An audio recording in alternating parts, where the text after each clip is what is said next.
নমস্কাৰ জনাইছো সকলোকে নিৰুমণি চেনেলৰ অন্য এটা নতুন ভিডিঅ'লৈ আপোনালোকক পুনৰবাৰ স্বাগতম জনাইছো।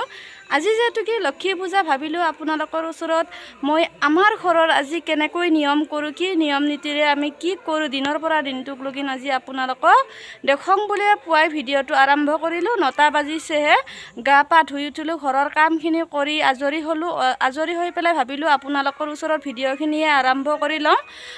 আজি যেহেতু কি লক্ষ্মী পূজাৰ আসন প্ৰথমতে হৈছে গা পা ধুই কিনে ঘৰ দুৱাৰ মুচি উঠাৰ পাছত একো নোখোৱাতে আমাৰ ইফালে আসন পাতা হয়। এই আসনখিনি আমি কেনেকৈ পাতোঁ, আমাৰ মায়ে পাতিব আসনখিনি, কিন্তু মই আপোনালোকক দেখুৱাম বুলিয়ে ভিডিঅ'টো আৰম্ভ কৰিছোঁ। এয়া এইজোপা হৈছে আমাৰ অপৰাজিতা ফুলৰ গছ। মই ইয়াৰ পৰাই আজি ভিডিঅ'টো আৰম্ভ কৰিলোঁ। আহকচোন আমাৰ ইফালে লক্ষ্মী পূজাৰ আসনখন কেনেকৈ পাতোঁ আৰু তাৰ লগতে গধূলি আমি কেনেকৈ চাকি জ্বলাওঁ তাকো দেখুৱাম বুলি আপোনালোকক ভাবিছোঁ। আৰু আপোনালোকক সকলোকে মোৰ ফালৰ পৰা লক্ষ্মী পূজাৰ আন্তৰিক হিয়া ভৰা অভিনন্দন জনালোঁ। সকলো ঘৰতে গৈ লক্ষ্মী মাই গৈ পেলাই ধন জন আগুৰি ধৰক তাৰে মই কামনা কৰিলোঁ।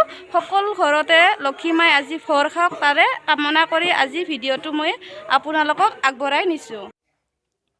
এয়া পুৱাৰ চাকিখিনি আমাৰ বাবুৱে প্ৰথমতে দিব। মই দিওঁ বুলি কৈছিলোঁ, সি ক'লে নহয় মা মই পুৱাৰ চাকিখিনি ময়ে দি লওঁ বুলি সি দিলে। চাওকচোন আপোনালোকে ইমান ধুনীয়া কৰি সি সেৱা কৰিব।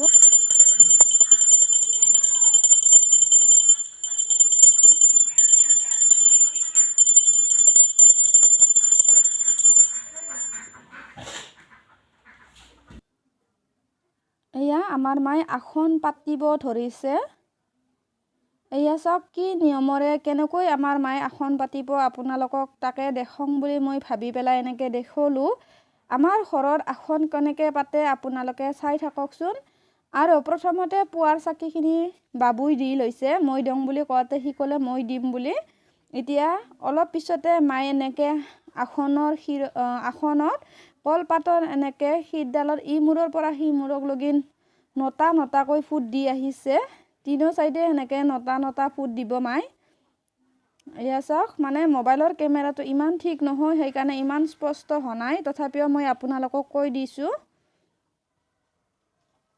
আচলতে এনেকুৱা নহয় যে ভাল এটা মন্দিৰ বনাই পেলাই তাত চাকি বন্তি ধূপ দিলেহে যি ভগৱান আছে এটি কথা নহয়। নিজৰ ৰুম এটাতো আপুনি যদি এশৰা চাকি জ্বলায় তাতো ভগৱান থাকে। ঠিক তেনেদৰে মই এই কামটোৱে কৰিছোঁ। মই ৰুমৰ ভিতৰতে এনেকৈ 3টা ইটা দিলে পেলাই এনেকৈ মই ভগৱানক স্তুতি ভক্তি কৰি থাকোঁ। এনেকৈয়ে মই তাৰ ওচৰতে মায়ে এনেকৈ আসনখিনি পাতি দিলে, কাৰণ ঘৰৰ মুৰব্বী হৈছে আমাৰ মায়ে, সেইকাৰণে এনেকৈ সদায় আসন পাতাৰ কাৰণে আমি মাকে বাট চাই থাকোঁ। যিহেতু কি মায়ে যিকোনো কাম কৰিলে আমাৰ ঘৰখনৰ কাৰণে শুভ হয়, তাৰ কাৰণে মায়ে এইবিলাখান কাম মায়ে কৰে আমাৰ। এয়া কলপাতৰ শীতডালত মাই 9 পাতকৈ ফুল দি আহিছে। বগা ফুল দিছে, লগত লৈছে অপৰাজিতা ফুলো লৈছে, কিন্তু আগতে এই কলপাতৰ শিৰত বগা ফুলখিনিয়ে দিব, যিহেতু কি লক্ষ্মী মাই বগা ফুল ভাল পায়।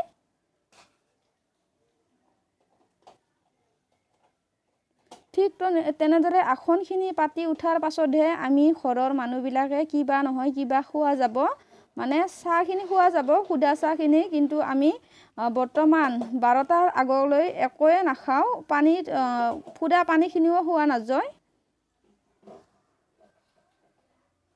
এয়া ইফালে চচপেনৰ ওপৰত ধান আছে, কেমেৰাৰ কাৰণে ভালকৈ দেখা হোৱা নাই।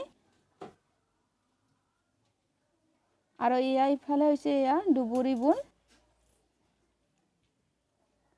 আৰু সিফালে এয়া কাঁহৰ বাতি এটাতকৈ এবাতি চাউল লোৱা গৈছে। আৰু ইফালে লতাটোত পানী আছে, লগত দিছে আমৰ পাত। মই ধুনীয়া কৰি দেখাই দিছোঁ। ভিডিঅ'টো অলপ দীঘলীয়া হ'লেও আসন পাতাখিনি মই স্কিপ কৰি দেখুওৱা নাই, কাৰণ আসনখিনি প্ৰত্যেকে পাতিব নাজানে। আমিও জনা নাছিলোঁ, মাৰ পৰা চাইহে কিছুমান কাম শিকিলোঁ এতিয়া। সেইকাৰণে মই আপোনালোকক ভালদৰে দেখাই দিছোঁ। এতিয়া দেখিছানে আপোনালোকে আসনখিনি ইমান ধুনীয়া দেখা হৈছে।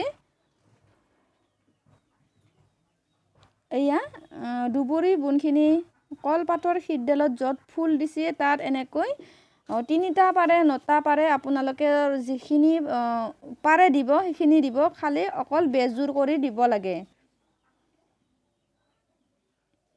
এয়া গামোচা এখন লৈছে গামোচাখনো ইয়াত আসনৰ ওচৰতে থোৱা যাব লক্ষীৰ মাৰ কাৰণে আৰু লগত এখন কিতাপ দিয়া যাব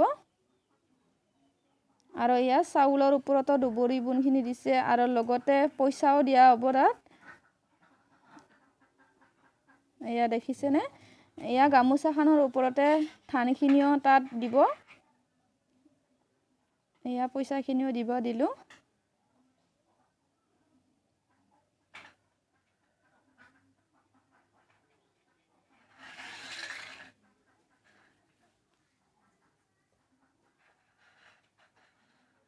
এয়া চাইৰ পিনে লতাটো এনেকে সিন্দুৰ দিলা আৰু লগতে বাটিটোতো সিন্দুৰ দিছে কাৰণ লক্ষী মাই সিন্দুৰ ভাল পায় সেইকাৰণে সিন্দুৰেদি এনেকে প্ৰথমতে আৰম্ভ কৰা গৈছে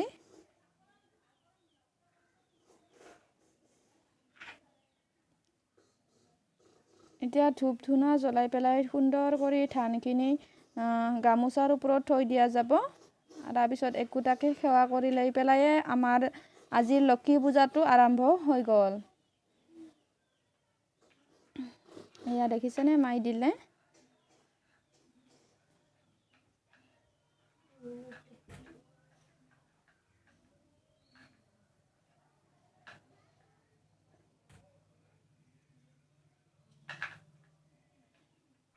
এয়া আসন পাতি উঠি পেলাই এতিয়া আজৰি হৈ বহি আছোঁ আসনটো মায়ে পাতিছে মই তাত আছিলোঁ সেৱা কৰিলোঁ এতিয়া সেৱা কৰি উঠি পেলাই ইয়াৰ গাখীৰ দিয়া চাহ একাপ লৈছোঁ পুৱাটোৰ পৰা যিহেতু কি একোৱে খোৱা নাই এতিয়াহে এই চাহ একাপ খাওঁ আৰু এতিয়া নিৰামিষ ভাতে বনাম এতিয়া নিৰামিষ ভাতখিনি বনাই লৈ খাই বৈ আৰু ধুব লাগিব বাচনগিলাখন ধুই বৈ আৰু আবেলিহে আপোনালোকৰ ওচৰত মই আহিম এতিয়ালৈ আপোনালোকক আৰু আহিলোঁ আপোনালোকৰ মাজত এতিয়া বৰ্তমান 5 বাজিছে 5 বাজিত ইমানখিনি আন্ধাৰ হং হৈছে এতিয়া আপোনালোকে দেখিব মই এতিয়া শৰাই যোগাৰ কৰিম এতিয়া ঠগি দিয়াৰ কাৰণে যিকোনো আমি যোগাৰ কৰিম আৰু লগতে চাকি বন্তি এইবিলাক যোগাৰ কৰি লওঁ সকলোফালে আমি চাকি বন্তি জ্বলাম এয়া আমাৰ বাবুয়ে এইবিলাক কাম কৰি ভাল পায় সি চাকিত তেল দি আছে আৰু খিয়াবিলাক দি আছে ধুনীয়া কৰি ৰেডি কৰি আছে এয়া আমি চাকিৰ যোগাৰ কৰি আছোঁ ঘৰৰ চাৰিওপিনে চাকি দিয়া হ'ব সেইকাৰণে আজি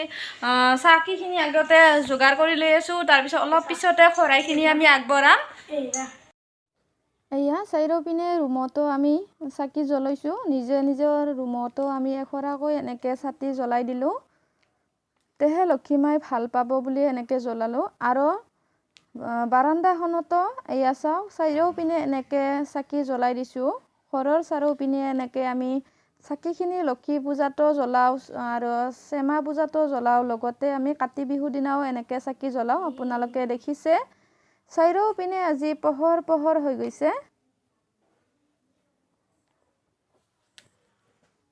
এয়া চাওঁ ইমান ধুনীয়া দেখা হৈছে এয়া শৰাইখিনি পাতি ল'লোঁ মই ধুনীয়া কৰি শৰাইখিনি পাতি লোৱাৰ পাছত আমি এনেকৈ সকলোৱে সেৱা এটা কৰিলোঁ এতিয়া সেৱা চেৱা কৰি উঠি পেলাই আমি 6 বজাৰ আগতে শৰাইখিনি ভাঙি পেলাই প্ৰসাদ বিতৰণ কৰিম এয়া প্ৰসাদ বিতৰণ হৈ গ'ল এতিয়া আমি খাম লালমোহনো দিছোঁ লগত দিছোঁ এয়া আমাৰ ৰাতিৰ খানা বুটৰ দাইল লৈছোঁ কাবুলী বুট আলুৰ লগত আমি এনেকৈ ঘুগুনি বনাম লগত লৈছোঁ 4 ফুটামান পনী যেতুকে আজি ৰুটি খাম এয়া ৰুটি বনাবৰ কাৰণে আটা লৈছোঁ আজিলৈ ভিডিঅ'টো এইখিনিতে সমাপ্ত কৰিলোঁ বাই বাই